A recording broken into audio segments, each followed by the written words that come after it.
बिस्मिल्लाहिर्रहमानिर्रहीम, अस्सलाम वालेकुम नाज़रीन, आप देख रहे हैं प्रोग्राम ब्रेकिंग व्यूज़ और मैं हूं यासिर रशीद। नाज़रीन, पाकिस्तान का सियासी जो मंजरनामा इस वक्त ये है कि इलेक्शन कमीशन ऑफ पाकिस्तान में जो कागजात नामजदगी जमा करवाए गए थे जिनकी जांच पड़ताल का अमल शुरू हुआ था, उसमें पाकिस्तान तहरीक इंसाफ के बकौल 90% रहनुमाओं के कागजात जो है, मेन लीडरशिप जो है, उसके कागज मुस्तरद किए गए थे। मजमूई तौर पे अगर देखा जाए तो 25,000 से ज़्यादा कागज़ थे जो जमा करवाए गए। 3200 के करीब कागज़ ऐसे हैं जो मुस्तरद किए गए। अगर बातचीत की जाए पाकिस्तान तहरीक इंसाफ की, तो पाकिस्तान तहरीक इंसाफ के 380 के करीब कागज़ ऐसे हैं जो मुस्तरद किए गए हैं। अगर बात करें पाकिस्तान पीपल्स पार्टी की, तो 40 के करीब पाकिस्तान पीपल्स पार्टी के कागज़ मुस्तरद हुए हैं। पाकिस्तान मुस्लिम लीग नून की बात करें तो अदादुशुमार कहीं 36 मिलते हैं तो कहीं 26 मिलते हैं। अब फैसला पॉलिटिकल जमातों की जानिब से ये किया जा रहा है कि किसको टिकट का इजरा करना है, लेकिन आज के दिन से राउंड 2 शुरू हुआ है। जो राउंड 2 में कागजात नामजदगी पे जो एतराज़ात लगाए गए थे, जिनकी बुनियाद के ऊपर उन्हें मुस्तरद किया गया, अब वो उसके ऊपर अपीलें दायर की जा रही हैं। 3 जनवरी तक वो अपीलें दायर की जाएंगी और उसके बाद 10 जनवरी तक उस पर समातें होने के बाद फैसला जारी हो जाएगा और फिर 13 तारीख को इंतखाबी निशान अलॉट हो जाएंगे। अब इस ज़मन के अंदर Pakistan Tehreek Insaf level playing field ना होने पर सुप्रीम कोर्ट ऑफ पाकिस्तान से ये मुतालबा कर रही है कि इसके ऊपर चीफ जस्टिस जो है वो सू मोटो लें, और सू मोटो लेने पे हमारे जो तहफ़्फ़ुज़ात हैं, सुप्रीम कोर्ट की जो डायरेक्शन थी उसके ऊपर अमल नहीं हुआ, तो हमारे तहफ़्फ़ुज़ात के ऊपर ये तौहीन सुप्रीम कोर्ट भी की गई है। इलेक्शन कमीशन से भी मुतालबा किया जा रहा है कि ये तौहीन इलेक्शन कमीशन हुई है कि इलेक्शन कमीशन ने तमाम आरओज़ को हिदायत जारी की थी लेकिन उसकी खिलाफ वर्जी हुई है। अब एतराज़ात जितने लगे हैं, उन्हीं एतराज़ात की बुनियाद के ऊपर सवालात किए जाएं माहिर कवानीन से कि जो सीजनल पॉलिटिशियंस हैं, कैसे मुमकिन है कि वो दहाइयों तक सियासत करते आ रहे हों और अब आके उनके कागज़ मुस्तरद किए गए हों? क्या उन्हें कानून का नहीं पता था? क्या उन्हें प्रोसीजर का नहीं पता था? और अगर तमाम तर चीज़ें उनके नॉलेज में थीं तो फिर किन बुनियादों के ऊपर ये कागज़ मुस्तरद हुए? अब साबिक सेक्रेटरी इलेक्शन कमीशन कुंवर दिलशाद ये राय रखते हैं कि इनमें से 70% ऐसे लोग होंगे जिनके कागज़ बहाल हो जाएंगे। 30% के ऊपर जो एलिगेशंस हैं वो बहाल नहीं हो पाएंगे। अब इसी के ऊपर बात करते हैं। हमारे पैनल में आज मौजूद है पाकिस्तान पीपटी की रहनुमा शर्मिला फारूकी साहिबा। बहुत शुक्रिया शर्मिला साहिबा। सीनियर तजियाकार रजा रूमी साहब ने हमें ज्वाइन किया है। रजा साहब, बेहद मशकूर हूँ आपके वक्त का। और पाकिस्तान मुस्लिम लीग नून के रहनुमा राना एहसान अफजल हमें ज्वाइन करेंगे। रजा रूमी साहब, सबसे पहले आपकी तरफ आता हूँ। एक तरफ ये है कि कल को जो सुप्रीम कोर्ट में समात होनी है, 7 रुकनी लार्जर बेंच ने बैठ के समात करनी है ताहयात नाअहली केस के हवाले से। अब उधर वो भी फैसला होना है जिसमें बहुत से बेनिफिशरीज भी हैं या मुतासरीन होंगे। दूसरी तरफ नैब इस्लामाबाद हाई कोर्ट में पहुंच चुका है कि सिंगल बेंच का फैसला था जो 5 साल नाअहली के लिए उन्होंने फैसला जारी कर दिया, वो 10 साल बहाल की जाए। इस पूरे मंजरनामे में क्या बैलेंस होता है, ये मामला देख रहे हैं?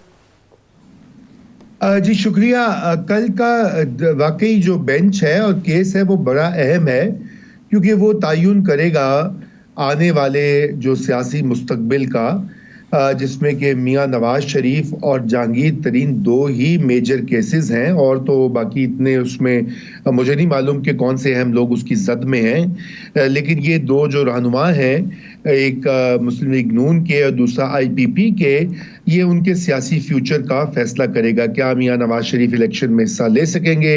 अगर वो इलेक्शन में हिस्सा ले सकते हैं तो फिर यकीनन वो उम्मीदवार भी होंगे अपनी पार्टी की प्राइम मिनिस्टरशिप के लिए, और इसी तरह तरीन साहब जो हैं वो भी इलेक्शन में हिस्सा लेकर पार्लियामेंट में पहुंच पाएंगे कि नहीं।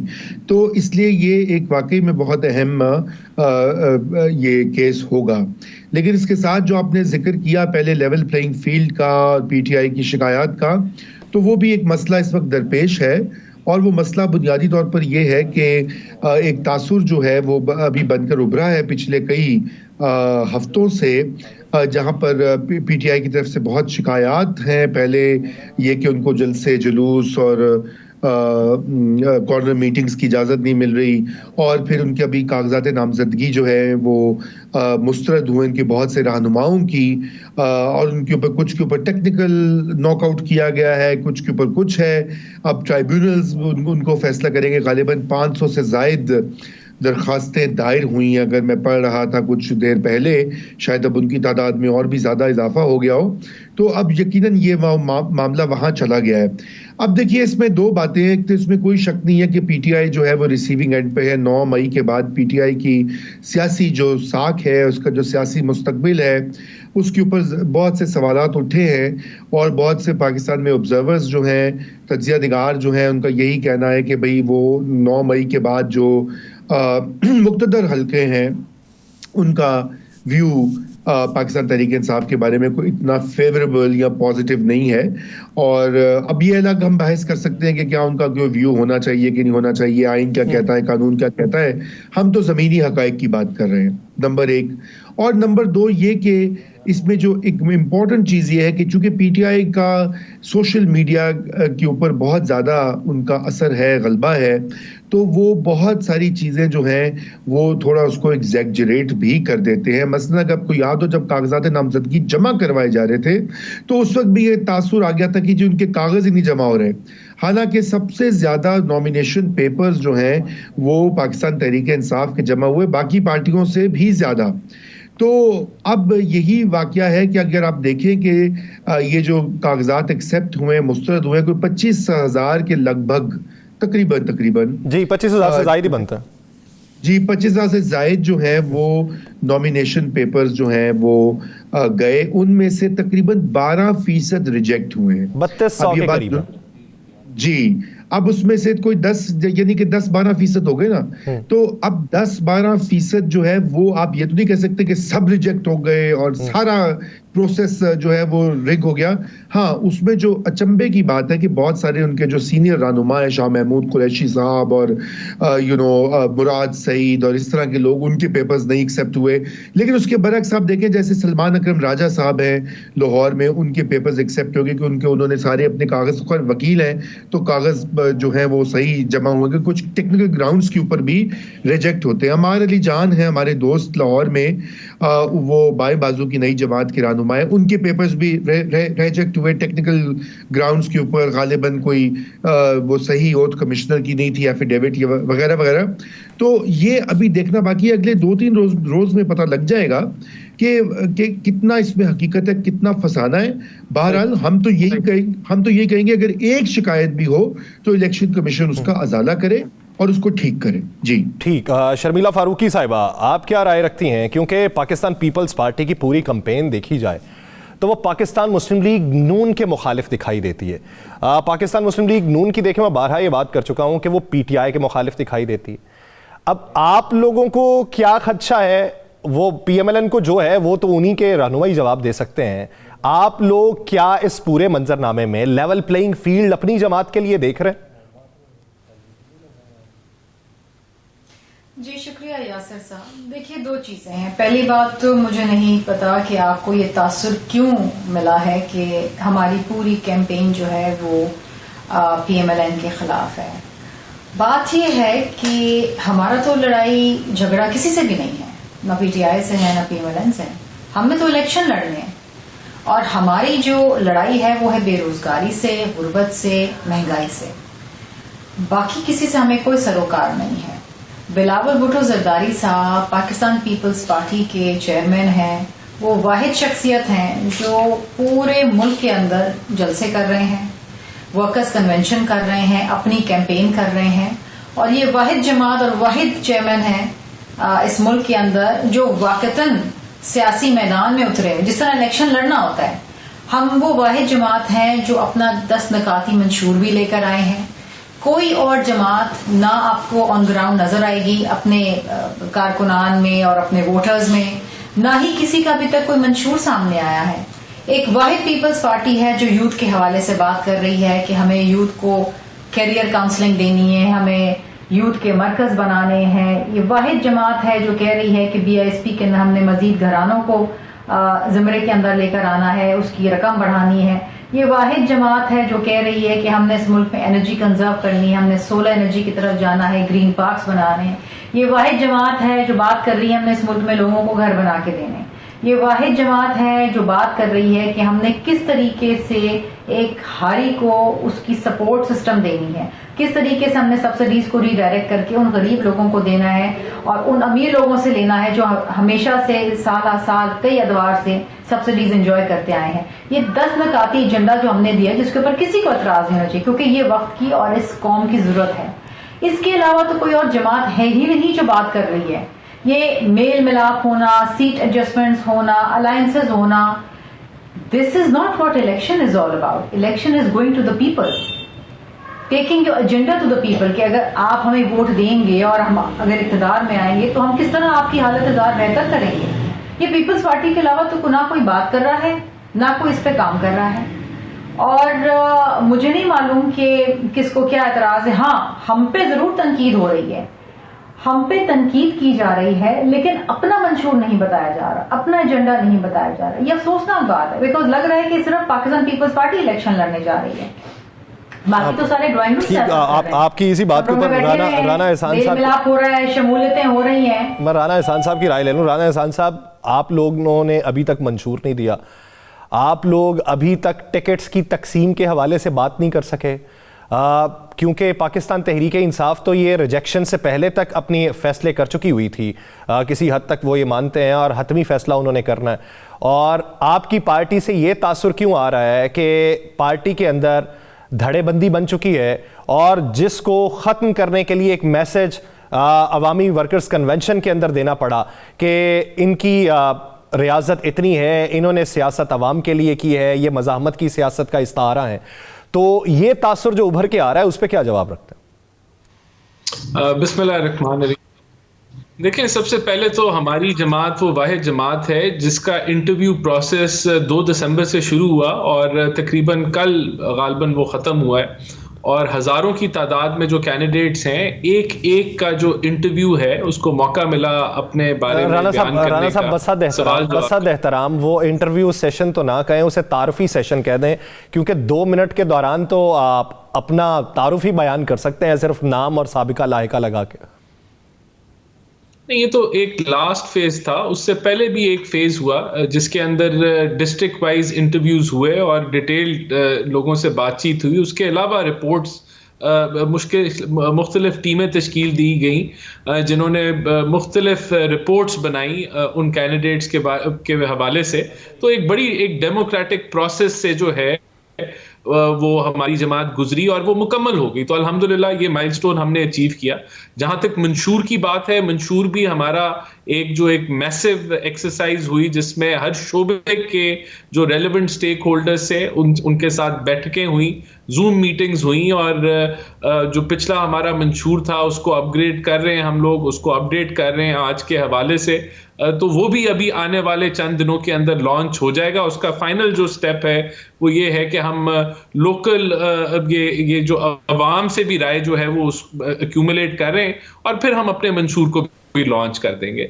जहां तक अवामी राब्ते की बात है, वो अब टिकट्स जैसे ही अनाउंस होते हैं तो अवामी राब्ते का भी स्केड्यूल जो है वो मुकम्मल हो चुका है और वो भी एक भरपूर तरीके से लॉन्च होगा।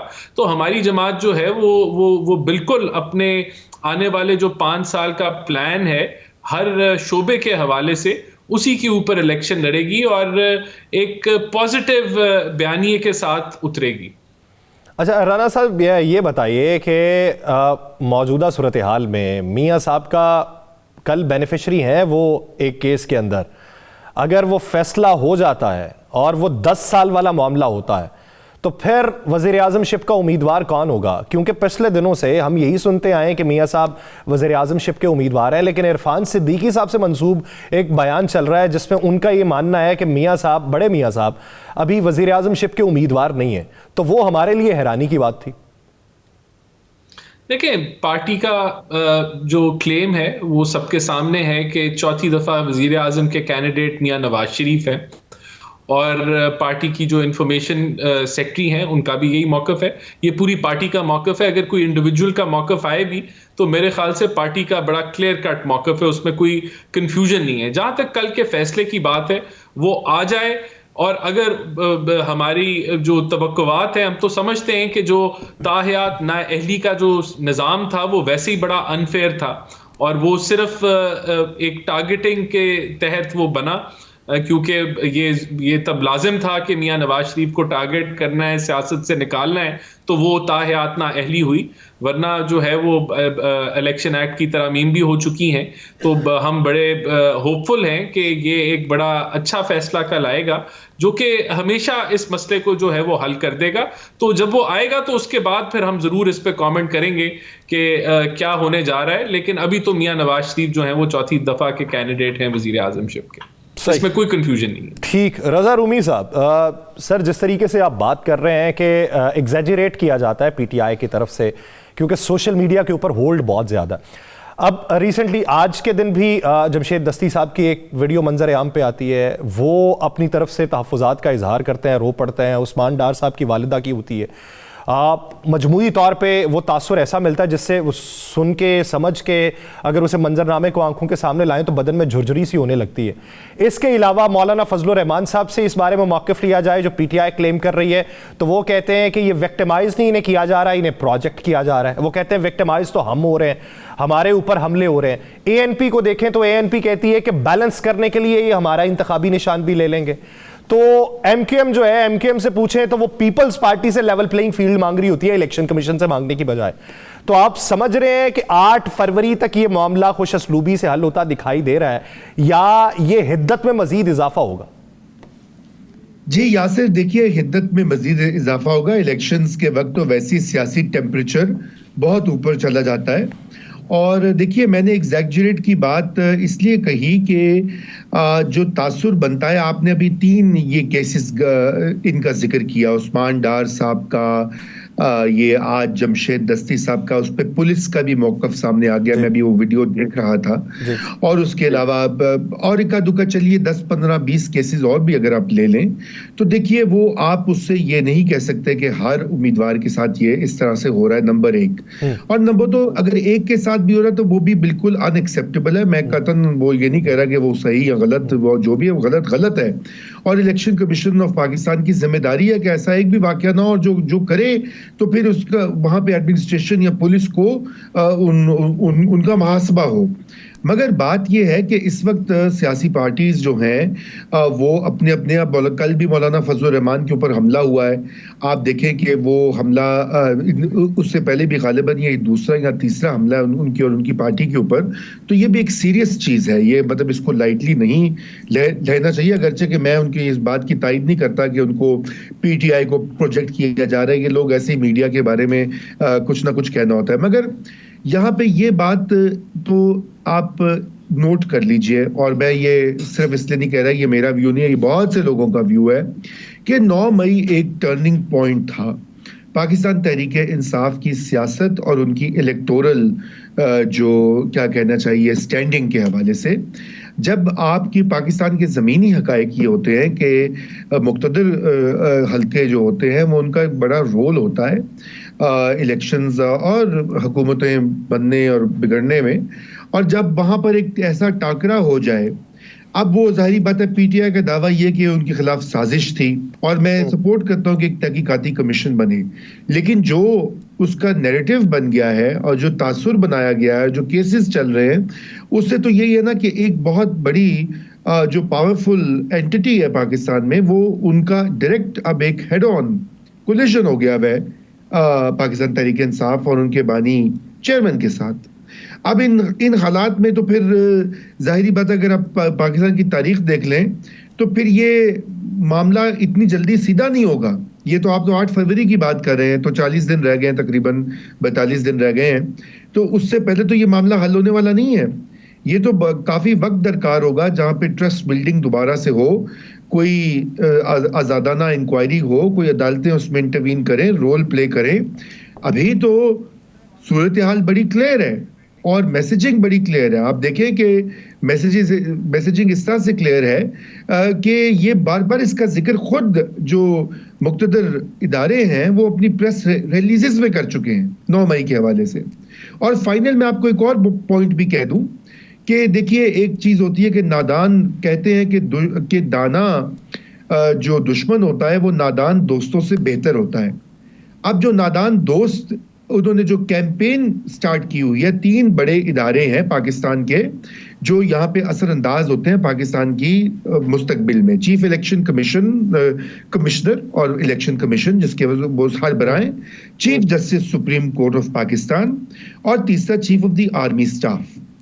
अब इन 3 शख्सियात के खिलाफ एक पहम प्रोपेगेंडा या कैंपेन है, सच्ची है झूठी है मैं उसमें नहीं जाता। बहुत से लोग जो हैं हामी हैं जो पीटीआई के, वो कहेंगे जी बिल्कुल सच है, उन्होंने ज्यादती की है या कर रहे हैं। वो कैंपेन क्या आपके ख्याल से एक अक्लमंदी की बात है कि ऐन उस वक्त पर जब आपको अपने मामला ठीक करने हैं, इन 3 अहम शख्सियात के खिलाफ एक पर्सनल कैंपेन चलती रहे और फिर ये तवक्को की जाए कि वो आगे से रिएक्ट ना करे? भाई वो साधु तो नहीं है, सूफिया जो है वो उनके यहाँ होता है कि वो इग्नोर कर देते हैं, ये तो गोश्त पोस्ट के आम इंसान है, वो रिएक्ट भी करेंगे। लेकिन इसके पैरेलल आपकी बात ठीक है, इससे तो हम इदारों को खुद कमजोर करते हैं, शख्सियात को कमजोर करने के चक्कर में इदारे कमजोर कर रहे होते हैं। लेकिन इसके पैरेलल आप ये भी देखें रूमी साहब के जिस तरीके से जस्टिस कामरान हयात जो पेशावर हाई कोर्ट के हैं, पेशावर हाई कोर्ट के चीफ जस्टिस, उनको बाकायदा तौर पे धमकाया गया एमल वली खान की तरफ से प्रेस कॉन्फ्रेंस के अंदर। जिस तरीके से जस्टिस बाबर सत्तार साहब इस्लामाबाद हाई कोर्ट से, जस्टिस मियां गुल हसन औरंगजेब हैं, एफिलिएशंस बनाने की कोशिश की जाती है, तो दोनों तरफ से होता है। तो इसके लिए ये जो पॉलिटिकल स्टेक होल्डर्स हैं इनको समझाना चाहिए अपने कारकुनान को। यासिर मेरी अर्ज सुन लीजिए, बिल्कुल ये दीगर पार्टियों ने भी किया है। पाकिस्तान मुस्लिम लीग नून आप ये नहीं कह सकते कि वो ये नहीं करे, बिल्कुल ये अपने जजेस का जिक्र किया है नाम लेकर। अब देखिए ये चीजें मुनासिब नहीं होती, नहीं होती। जाहिर बात है कि आप इख्तलाफ राय रखें तो वो तकनीकी बुनियादों के ऊपर रखें, तो इस तरह अवामी सतह के ऊपर किसी की जातियात के ऊपर बात करना, वो जाहिर बात है कि जब आप किसी पे करेंगे तो 2-4 आगे से भी सुनने को मिलेंगी। शर्मिला फारूकी साहिबा, एक पॉइंट, अगर यासिर मियां मैं आपके खिलाफ कैंपेन चला दूं ना कि मुझे आप 92 न्यूज में ये कर रहे हैं, आप मुझे आइंदा कभी नहीं बुलाएंगे अपने शो में, याद रखिएगा। तो ये तो फिर होते हैं सर। हमने इतना सब्र सीखा हुआ है इस फील्ड के अंदर आके। शर्मिला फारूकी साहिबा, जिस तरीके से फैसल करीम कुंडी साहब ये कह रहे हैं कि नवाज शरीफ साहब चौथी बार वजीर आजम बनके क्या करेंगे, और दूसरी बात उन्होंने ये भी की कि जिन्होंने कराची के हालात खराब किए थे वो नवाज शरीफ के इत्तेहादी थे और अब भी उनसे इत्तेहाद बनाया जा रहा है। माजी करीब के अंदर पीडीएम की हुकूमत में होते हुए आप लोगों ने भी एमकेएम के साथ हाथ मिलाए थे, वो बिल वास्ता या बिला वास्ता मिलाने तो पड़े, लेकिन अब इत्तेहाद किसी दूसरी तरफ होने लगा है तो उसके ऊपर फिर इस तरीके से बोहतान तराजी हो रही। अब कॉन्फिडेंस का लेवल देखें, वो कह रहे जी कल अच्छा फैसला आने वाला है और ये तय है कि मियां साहब चौथी बार वजीर आजम बनेंगे, तो फिर ये इलेक्शन तो नहीं हो रहा ना, we are moving towards another selection. इतनी कॉन्फिडेंस के साथ ये बात करते थे कि मियां साहब आएंगे, गिरफ्तार नहीं होंगे, जलसा होगा, सजा खत्म हो जाएगी, वो बहाल हो जाएंगे, सारी बातें करते थे। यहाँ तक कि इनके कुछ लोग तो इलेक्शन की तारीख देते थे। एक तरफ पीपल्स पार्टी इलेक्शन की तारीख का मुतालबा करती थी ईसीपी से, दूसरी तरफ इनके लोग इलेक्शन की तारीख दे रहे थे और लगभग वही तारीखें आई हैं, फरवरी की 8, 10, 12 इस तरह ये तारीखें देते थे। ये बड़ी अजीब सी बात है और एग्जैक्टली एक स्क्रिप्ट के तहत तमाम मामला चल रहे हैं। अब देखिए, unfortunately this should not have been our conversation. इस वक्त कॉन्वर्सेशन क्या होनी चाहिए? कॉन्वर्सेशन होनी चाहिए, मैं अगर इक़्तिदार में आऊँगा तो मैं इस मुल्क में बेरोज़गारी कैसे कम करूँगा, what is my plan, what is my agenda कि मैं इस मुल्क में रोज़गार पैदा करूँ। ये बात होनी चाहिए थी राना साहब की तरफ से। इनके पास मंशूर होना चाहिए था ना इनकी जमात का, उस पर ये बात करते हैं।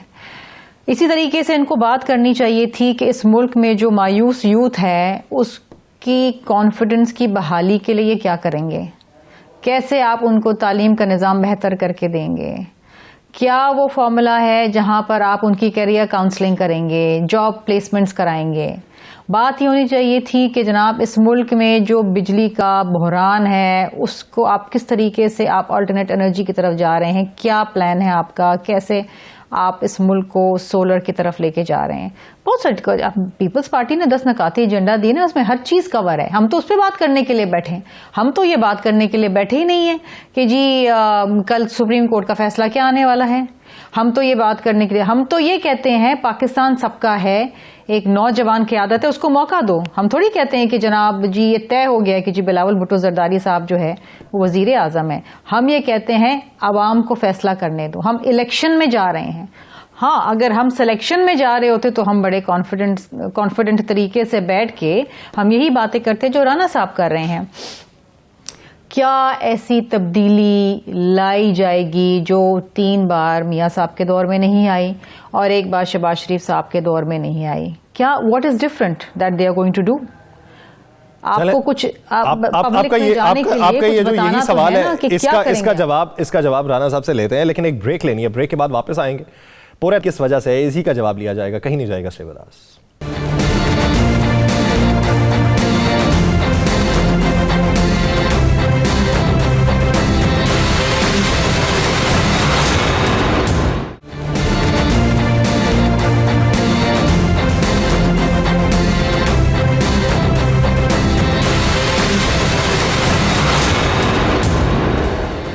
ब्रेक के बाद खुशामदीद नाज़रीन। जिस तरीके से ब्रेक से पहले बात हो रही थी कि पाकिस्तान पीपल्स पार्टी का ये मानना है कि हम तो मंशूर को लेकर मैदान में उतरे हैं, हमने टारगेट ऑडियंस को इस वक्त अपना नैरेटिव जो है वो बेचा है और वो बाय कर रहे हैं।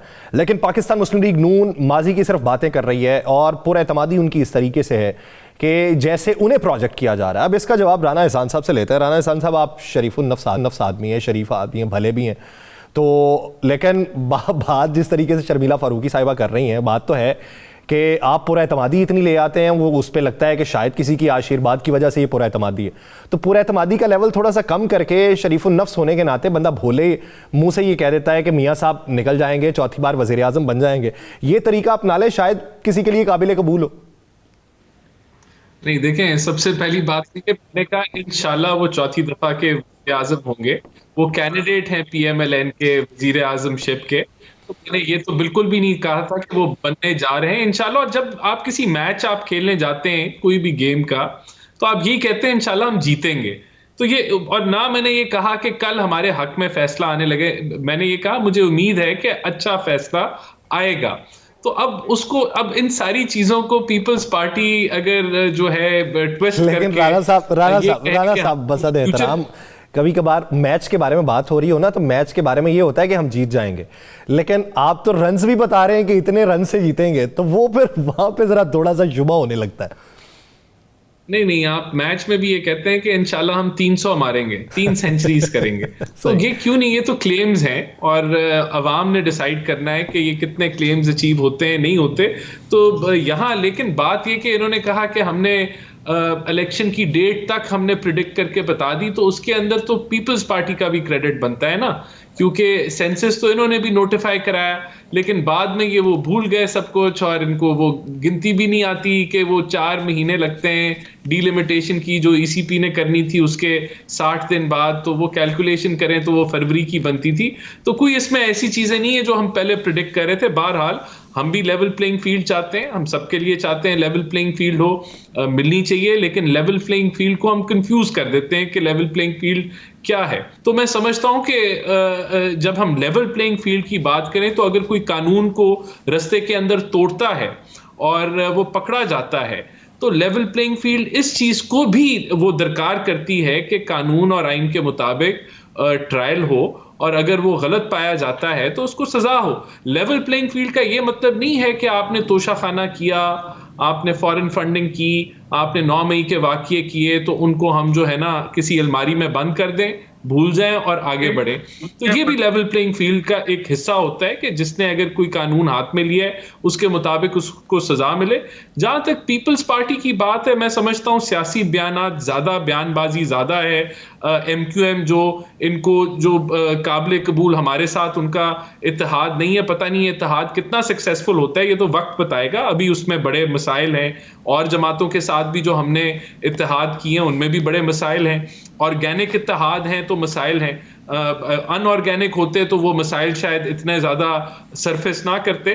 तो इसी MQM के साथ कोalition हुकूमत की पीपल्स पार्टी ने, तो मैं समझता हूं कि यहाँ बयानबाजी ज्यादा है, लेकिन ये होती है इलेक्शन से पहले, नैरेटिव बिल्डिंग भी होती है, एक दूसरे पे कीचड़ भी उछाला जाता है। हम इसकी तरफ ज्यादा फोकस नहीं करें। जहां तक बात है कि हमारा क्या प्लान है आगे, वो प्लान हम अपने मंशूर में मुकम्मल एक डिटेल्ड प्लान देंगे। और बिल्कुल हम अपनी माजी की परफॉर्मेंस की बात करते हैं, 13-18 के अंदर हमारे पास 20 चीजें हैं जो हम आवाम को बता सकते हैं, जो हमने डिलीवर की, अपने मंशूर के मुताबिक डिलीवर की। और अभी जब हमारा मंशूर लॉन्च होगा तो उसमें इकोनॉमिक प्लान भी होगा, एजुकेशन को हमने किस तरह जो है वो ओवरऑल उसकी करनी है, हेल्थ को कैसे करना है, क्लाइमेट चेंज के ऊपर है, उसमें विमेन एम्पावरमेंट है, ईच एंड एवरी सब्जेक्ट। तो बहुत उसमें डिटेल्स में हम जा सकते हैं, वो वादे वहीद होंगे और उसका एक स्टेप वाइज एक मामलात होंगे कि कैसे हमने वहां पहुंचना है। लेकिन अभी अवाम को बिल्कुल हम अपनी परफॉर्मेंस गिनवाते भी हैं, बताते भी हैं, और मंशूर पे हम इंशाल्लाह मुस्तकबिल की भी बात करेंगे सही जब उसकी लॉन्चिंग हो। ठीक, रज़ा रूमी साहब, मैं अमूमन ये सवाल करता हूँ और बेशतर रहनुमाओं से मैंने सवाल किए हैं और ज़्यादातर मैं MKM वालों से ये सवाल करता हूँ, लेकिन आपकी इस पर तज्जियाती राय चाहिए कि 2008 से लेके अब तक MKM मुख्तलिफ हुकूमतों के साथ हिस्सादार रही है, लेकिन अलग भी होती रही, उन्हीं के खिलाफ बोलती भी रही, उनके जो मुतालिबात थे आज तक माने ना जा सके। आप क्या समझते हैं कि MKM को सच्चा प्यार कब मिलेगा? कि हमको सच्चा प्यार, देखिए सच्चा प्यार तो बहुत कम लोगों को मिलता है, बड़े खुश नसीब होते हैं, आटे में नमक के बराबर होते हैं, इसलिए MKM भी वास्ट मेजॉरिटी का हिस्सा है। मगर बात यह है कि MKM की अपनी सियासत जो है उसमें भी तो बहुत प्रॉब्लम्स रही है ना। उनकी जो तर्ज सियासत था और जो अंदाज था, और यकीनन उनको एक बहुत बड़ा बूस्ट मिला जनरल मुशर्रफ के दौर में जब उनको दोबारा से रिवाइव किया गया। उससे पहले तो 90 की दहाई में बहुत सारे ऑपरेशंस का सामना करना पड़ा। जनरल मुशर्रफ को जरूरत थी उनको दोबारा रिवाइव करके मसनद पे बिठा दिया। उसके बाद पाकिस्तान पीपल्स पार्टी की कोalition जो है उनकी हिमायत पर डिपेंडेंट थी, दोबारा से वो रहे। लेकिन फिर उसके बाद आपने देखा रफ्ता रफ्ता 2013 के बाद जो नई गवर्नमेंट आई और उसके बाद जो एक्शन हुआ कराची में, उसके बाद से तो फिर MKM को तो बहुत मुश्किलात का सामना करना पड़ा है। वो वाली MKM ही नहीं रही जो कभी हुआ करती थी। एक तो उनके जो लीडर हैं, जो उनके रूहे रवाएं हैं, वो मुल्क से बाहर हैं, कितना अरसा हो गया है। उनका भी उनके दफातर कई सील्ड हैं अभी तक। जो उनका सबसे अहम मुतालबा है कि भी हमारे दफ्तर तो खोल दो, हमें इजाजत तो दो वहां पे करने की। उनके गालिबन बैंक अकाउंट्स भी सील हुए। तो हमें ये दोनों साइड देखनी पड़ती है। लेकिन मेरे ख्याल से वो एक अच्छा एक प्रेशर ग्रुप के तौर के ऊपर वो जो है अपनी हिस्सा हुकूमत में और रियासती वसाइल में वो मांगते हैं कराची के हवाले से, और वो अच्छी चीज़ है। लेकिन उनका दूसरा बड़ा जो मुतालबा है वो लोकल गवर्नमेंट का है, वो भी किसी हद तक पूरा हुआ है। अभी पाकिस्तान पीपल्स पार्टी ने उसमें बड़ी पेशरफ्त की है पिछले सालों में, और कराची में अब एक मेयर भी हैं, सिंध में भी लोकल गवर्नमेंट्स हैं। तो रफ्ता रफ्ता देखिए जमहूरियत में यही होता है, जमहूरियत में इर्तका होता है, रातों रात कोई चीज़ नहीं होती। एक साल दहाइयाँ लग जाती हैं कि कोई ये जो सियासी जो क्लेम्स होते हैं पॉलिटिकल ग्रुप्स के, उनको तस्लीम करने में, उनको इम्प्लीमेंट करने में। जी सही। जिस तरीके से शर्मिला फारूकी साहिबा बात हो रही है कि आपने कहीं ना कहीं MKM को उनके मुतालिबात कहीं ना कहीं पूरे किए हैं, लेकिन MKM का मेन मुतालिबा ये है, वो कहते हैं कि JD सेट होनी चाहिए, जो CM की हैं, जो PM की हैं, वो मेयर की भी होनी चाहिए। हमें CM के अंडर छोड़ दिया जाता है, हमारे पास इख्तियारात नहीं होते। 18वीं तरमीम के अंदर कुछ सुकम है और कुछ तब्दीलियां हमने करनी है, और हमें ये लगता है कि पाकिस्तान मुस्लिम लीग नून के हाथों हो सकती हैं, आपके हाथों नहीं होंगी। अब ये उनका क्लेम और इसी बुनियाद के ऊपर उनका इत्तेहाद, क्या पीपल्स पार्टी उसकी मुखालिफत करेगी या ये कहेगी कि बैठ जाएं, आप देख लें, अगर कोई बेहतरी के लिए फैसला हो सकता है तो तरमीम कर लेते हैं? यासिर साहब, इसमें दो तीन चीज़ें हैं। एक तो MKM की जो तर्ज सियासत रही है पिछले 20 साल से, वो आपको समझने की ज़रूरत है। They have always been in power for the last almost 20 years, जिसमें मुशर्रफ के आप 10 साल डाल दें, अनफेटर्ड पावर, पूरा सिंध ही वो चला रहे थे। उसके बाद फिर सक्सेसिवली पीपल्स पार्टी, PMLN, फिर इमरान खान, फिर PDM। तो उनकी जो तर्ज सियासत अब रही है, हाँ उनकी सीट्स कम होती गई, बारगेनिंग पावर कम होता गया, लेकिन अब वो 5-6 सीटों पे भी वो बारगेन कर जाते हैं, क्योंकि the coalition governments hinge on those 5-6 seats. अब उनका जो तर्ज सियासत है ना, I am sure they are right in their own way, कि वो समझते हैं कि उनको इक़्तिदार में रहने की ज़रूरत है, वो उस तरीके से बेहतर अपने वोटर्स को या अपने हल्के को केटर कर सकते हैं। ठीक है, ये उनकी सियासत है, मतलब हमें कोई एतराज़ नहीं है। लेकिन ये जो क्लेम करते हैं ना कि हम हुकूमत में इसलिए आ रहे हैं क्योंकि हमने 18वीं तरमीम के अंदर कुछ करना है या फलां करना है या सीएम के पावर्स, मेयर के पावर्स। पहली बात तो ये है कि ये इमरान खान साहब के साथ भी रहे थे, कर लेते तरमीम, 18वीं तरमीम। बातें होती रही उस जमाने में कि जो 18वीं तरमीम ये वो, इमरान खान को भी नहीं पसंद थी 18वीं तरमीम। भूल गए वो कि इसी 18वीं तरमीम के नतीजे में he was a powerful prime minister, वरना तो हुकूमत आरिफ अलवी चला रहे होते ना अगर 18वीं तरमीम ना होती। इसी तरीके से 18वीं तरमीम के जरिए सूबे ज्यादा बाख्तियार हैं। पीपल्स पार्टी का फलसफा और मंतक ये है और मानना ये है कि जब आपके पास मजबूत फेडरेटिंग यूनिट्स होते हैं, they make a powerful centre, वो वफाक को मजबूत करते हैं और एक पार्लियामेंट्री फॉर्म ऑफ गवर्नमेंट है। ठीक है, अच्छा अब आ जाते हैं कि जनाब कि ये एक बड़ी साजिश है कि सूबों को इख्तियार ना मिले फला। सूबों के पास ज्यादा वसाइल हैं। आज सूबे बेहतर समझ सकते हैं कि उनको क्या तरक्याती काम करने हैं, किस वो आज बिजली के घर बना सकते हैं, ट्रांसमिशन लाइंस लगा सकते हैं, अपनी लेजिस्लेशन कर सकते हैं, so on and so forth. जो 18वीं तरमीम के समरात हैं वो बेतहाशा हैं। अब आ जाते हैं मेयर के पावर्स। अच्छा, अब इनका मसला ये चाहते हैं पैरेलल गवर्नमेंट चले। देखिए, पैरेलल गवर्नमेंट नहीं हो सकती, they are tiers of government. ठीक है, ये कहते हैं जितने पावर चीफ मिनिस्टर के पास हो, फाइनेंशियल एंड एडमिनिस्ट्रेटिव, वही मेयर के पास हो। अभी पैरेलल गवर्नमेंट तो नहीं चल सकती ना, क्लैश होगा। There has to be some division of power somewhere. A mayor can not be as powerful as the chief minister of the province. अच्छा, लेकिन ये चाहते हैं कि जी ये इनका मेयर जो हो, क्योंकि ये समझते हैं कि कराची में इनका मेयर होना चाहिए, हैदराबाद में होना चाहिए, और फिर इलेक्शन भी बाइकआउट कर जाते हैं, जानते हुए कि अगर लड़ेंगे तो हार जाएंगे, फिर क्या शक्ल दिखाएंगे। अल्लाह करे ये जनरल इलेक्शन बाइकआउट ना कर जाएं। बात यह है कि ये सारी चीजें, अगेन मैं आपको बात, I bring the conversation back to where I began. इस वक्त ये कॉन्वर्सेशन जरूरी नहीं है। इस वक्त ये कॉन्वर्सेशन जरूरी है कि अगर एमक्यूएम भी आती इक़्तिदार में तो वो किस तरह खिदमत करेगी अपने लोगों की। पीएमएलएन इक़्तिदार में आती किस तरह खिदमत करेगी। पीपल्स पार्टी तो बता रही है ना, 10 नुकाती एजेंडा ले आई, आप नहीं बता रहे। कैसे किसी वोटर के पास आप चॉइस देंगे, आप बताएं ना। हम कहते हैं हम यूथ कार्ड लेकर आएंगे, हम फाइनेंशियल टारगेटेड इनकम देंगे, सपोर्ट देंगे, स्टाइपेंड देंगे उन यूथ को जो नौकरियां ढूंढ रहे हैं और जो जिनके पास डिग्री है, डिग्री लेके फिर रहे हैं लेकिन नौकरी नहीं मिल रही, वो कैसे सस्टेन करेंगे अपने आप को। आपके पास क्या प्लान है? What is your plan? हम तो ये पूछ रहे हैं। हम तो कहते हैं मैदान में आओ, जितना मुकाबला सख्त होगा उतना जीतने का मजा आएगा। लेकिन मैदान में नहीं आ रहे। क्या करना है वो पीपल्स पार्टी का मतलब ये है कि मियाँ साहब यहाँ पे आके ये ना बताएं कि मुझे क्यों निकाला, मियाँ साहब आके ये बताएं कि मैं क्यों आया, तो बताएं कि क्या लेने आए हैं और क्या बेहतरी का सामान देंगे। देखिए, मेरे ख्याल से पीपल्स पार्टी बड़ी खुश है कि उसने मंशूर लॉन्च कर दिया है और अभी तक और किसी जमात ने लॉन्च नहीं किया, तो वो इस चीज़ को सेलिब्रेट कर रही है और कह रही है जी हम प्लान लेके आ गए और बाकी जमातें नहीं लेके आई। हमारे पास भी माशी प्लान है। हम समझते हैं कि आगे जो है मैक्रो इकोनॉमिक और फिस्कल कंसोलिडेशन का दौर जो है वो आना है अगले 2-3 साल, और उसको हम लेके आएंगे। हमने we have to live within our means, और एक डिसिप्लिन के तहत जब हम चलेंगे तो तभी ये जो महंगाई है उसकी हम कमर तोड़ सकेंगे। लेकिन राणा साहब जुमलों में लफाजी का इस्तेमाल करना आसान काम है। पीपल्स पार्टी ये कहती है कि 18 महीने ये एजेंडे में ही नहीं रहा कि महंगाई और बेरोजगारी का खात्मा करना है। अब इसका जवाब पीपल्स पार्टी को भी देना चाहिए, लेकिन बार तो ज्यादा मुस्लिम लीग नून के कंधों पे है, वो क्या जवाब देगी? देखिए, उसका बड़ा सिंपल जवाब है ना। अगर हम ये ख्वाहिश करें कि हमने बिजली के 300 यूनिट सस्ते कर देने हैं या उनको मुफ्त कर देना है तो उससे महंगाई में कमी आ जाएगी, तो ऐसे तो नहीं होगा। देखें, बात यह है, खान साहब भी जाते हुए जब उनकी हुकूमत जारी थी उन्होंने बिजली भी सस्ती कर दी थी, पेट्रोल भी सस्ता कर दिया था, उन्होंने एमनेस्टी स्कीम भी लॉन्च कर दी थी, तो उससे ये तासर मिला कि वो अवाम को रिलीफ दे रहे हैं।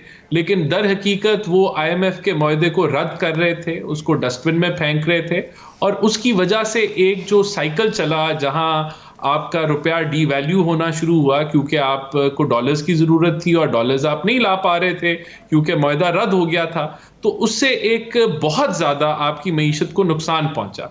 उसके बरक्स जब आप देखते हैं कि पीडीएम की हुकूमत, जाती हुई हुकूमत जो जा रही है, वो पेट्रोल भी महंगा कर रही है, वो बिजली भी महंगी कर रही है, गैस भी महंगी कर रही है, लेकिन उसके नतीजे में होता ये है कि आज की जो केयर टेकर की जो सेटअप है वो डॉलर को काबू कर लेती है क्योंकि एक आईएमएफ का आपकी बात अगर यहां तक आपकी स्टेटमेंट मैं अगर मान लूं सर, मैं मेरा एक बीच में बात सुन लेना, मुझे सिर्फ आखिरी पॉइंट मेक कर लेने दे।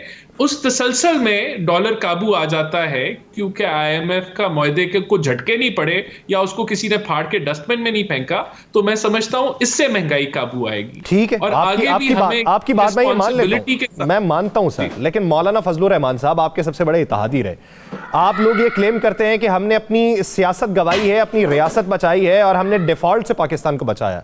मौलाना फजलुर रहमान साहब का आज का स्टेटमेंट है, कुछ ही देर पहले का, उन्होंने ये कहा कि हमने मुल्क को डिफॉल्ट होने से बचाया था लेकिन अब मुल्क फिर से डिफॉल्ट होने जा रहा है। यानी अगर आपने बचाया था तो किन बुनियादों पे अब डिफॉल्ट होने जा रहा है, इसकी मंतिक समझ नहीं आती। देखिए, बात तो ये है कि पाकिस्तान की जो मईशत है वो बिल्कुल कोई ठीक, तो अभी कह लें कि मसाइल से तो नहीं निकली ना। अभी भी हमारे जो रिजर्व्स हैं वो बहुत कम है। आपके 8 अरब से नीचे स्टेट बैंक के रिजर्व्स हैं, 8 अरब डॉलर से नीचे हैं, और अभी भी आपकी इंपोर्ट आप कंप्रेशन करके आप मैनेज कर रहे हैं चीज़ों को, आपकी डेट की पेमेंट्स हैं, अभी भी आपको बहुत बड़ी बड़ी रिफॉर्म्स की ज़रूरत है। तो बिल्कुल अगर आप एक नए एडवेंचर में जाते हैं जहां आप एक रिलीफ का बुछाड़ अवाम को कहें कि हम आपको बिजली भी मुफ्त कर देंगे, 300 यूनिट से नीचे मुफ्त बिजली, हम आपका ये भी कर देंगे, तो वो जब आप इस तरह के फेक प्रोमिसेस अवाम को करके आप जाएंगे और फिर जब आपको हुकूमत मिलेगी आप उसकी तरफ बढ़ेंगे, तो ये miss adventure, economic miss adventure अगर किए गए तो बिल्कुल मुल्क दोबारा खतरनाक सूरत हाल तक जा सकता है। और मैं समझता हूं कि यही रिस्पॉन्सिबिलिटी की जरूरत है और हमें इस चीज का इदराक है। हम इंशाल्लाह जो हमारा मंशूर होगा वो खोखले वादे नहीं होगा, वो उसी तरह का मंशूर होगा जब यहाँ इस मुल्क में 2500 बम धमाके होते थे 2013 में, टेररिस्ट इंसिडेंट्स होते थे, तो उसको हम 100 से नीचे लेके आए। हमने वादा किया था कि हम मुल्क की सिक्योरिटी को बेहतर करेंगे, हमने बिजली पूरी की, हमने गैस पूरी की, हमने सीपैक लॉन्च किया। तो जब हमने तब किया था तो इंशाल्लाह जो हमारा अभी मंशूर जब लॉन्च होगा तो हम बड़ी डिटेल में हम चले, आप डिटेल में करेंगे। रजा रूमी साहब आपको बताएंगे कि हम क्या करने जा रहे हैं। रजा रूमी साहब, तरक्की याफ्ता ममालिक में जब इंतखाबात होते हैं ना तो उनका मंजरनामा ही और होता है, वहां पे डिबेट्स ही और तरीके से होती हैं, वो समझ से बालातर होती हैं। अगर हमारे लिए तो समझ से बालातर है, उनकी तो समझ में पूरा पूरा आता है। यानी गवर्नेंस का हाल बताया जाता है, अपनी आइंदा की हिकमत अमली बताई जाती है, मौसमियाती तब्दीलियों से निपटना बताया जाता है, डेफिसिट किस तरीके से कम करते हैं वो बताया जाता है। हमारे यहाँ सिर्फ माजी गिनवाया जा रहा है, मुस्तकबिल के ऊपर अहदाफ जो है वो कम रखे जाते हैं। तो हमारे यहाँ वो वक्त कब आएगा कि जब मनाजरे इस तरह से होंगे, मजाकरे होंगे और फिर उसके ऊपर इलेक्शन लड़ा जाएगा?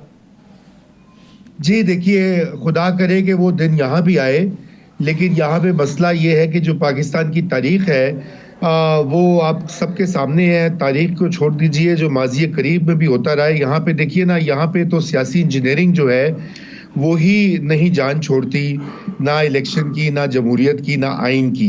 जो 2018 में हमने देखा नक्शा, जो कुछ किया गया अपना फेवरेट प्रोजेक्ट को लॉन्च करने के लिए, और अब 2024 में हम उसका एक और वर्जन देख रहे हैं। चेहरे बदल गए हैं, नाम बदल गए हैं, किरदार बदल गए हैं। तो इन हालात में कौन सा मंशूर और कौन सी प्रोग्राम पे बात हो सकती है? यहाँ भी ये जिन सिविल ब्यूरोक्रेसी पाकिस्तान की तारीख में बड़ी मजबूत रही है, आज भी है। ये जो आरओज वगैरह के साथ जो हंगामा और शिकायतें हो रही वहीं से आती हैं ना। और इसी तरह जो पाकिस्तान की अब तो पाकिस्तान में एक पूरे का पूरा खेप है, बड़े बड़े सरमायाकार और बड़े बड़े जिसे कहना चाहिए लैंड डेवलपर्स का, वो भी इस एस्टेब्लिशमेंट का हिस्सा हैं। अगर आप उनकी ताकत देख लेंगे, वो किस तरह से असरअंदाज होते हैं रियासत के फैसलों पर। और मीडिया का भी, मेन स्ट्रीम मीडिया के कुछ हिस्से भी अब उस खेल का हिस्सा बन चुके हैं। यहाँ भी आहिस्ता आहिस्ता वो चीज़ें पहुँच रही है, लेकिन अच्छी चीज़ें नहीं पहुँच रही, बुरी चीज़ें पहुँच रही हैं।